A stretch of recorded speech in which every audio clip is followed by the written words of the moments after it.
আমি শুনেছি গোপনে নাকি বলা হয়েছে আইন মন্ত্রণালয় থেকে সব আওয়ামী লীগের ছেড়ে দাও। আইন মন্ত্রণালয়ে যিনি আছেন ওনারও কথাবার্তা নাই। তো মানে বাংলাদেশটা এখন আমি শুনেছি গোপনে নাকি বলা হয়েছে আইন মন্ত্রণালয় থেকে সব আওয়ামী লীগের ছেড়ে দাও।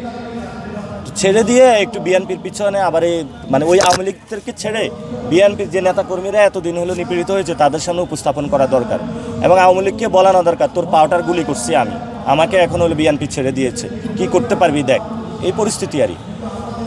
এগুলো আমরা ধিক্কার জানাচ্ছি এবং বিএনপির ধরেন কিছু কাজ দেখাচ্ছে যে খালের মধ্যে কোদাল রাখতেছে, তারপরে হলো বিদ্যুৎ অফ করতেছে, গাড়ি দাঁড় করায় রাখছে, এগুলো লোক দেখানো কর্মসূচি। এগুলো হলো খাল কেটে হলো ইন্ডিয়ান কুমির আনার চেষ্টা করবে। খাল কাটেন ভালো কথা, কিন্তু কুমির আনার চেষ্টা করবেন না। এই জন্য আমরা বলবো ইন্ডিয়ানদের সাথে যে আঘাত হয়েছে এটার আমরা বিপক্ষে।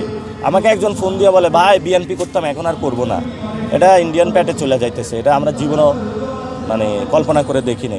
দেশের উন্নয়ন হবে, দেশের স্বাধীনতা সার্বভৌমত্ব বিক্রি হলো কিসের উন্নয়ন? অন্তর্বর্তীকালীন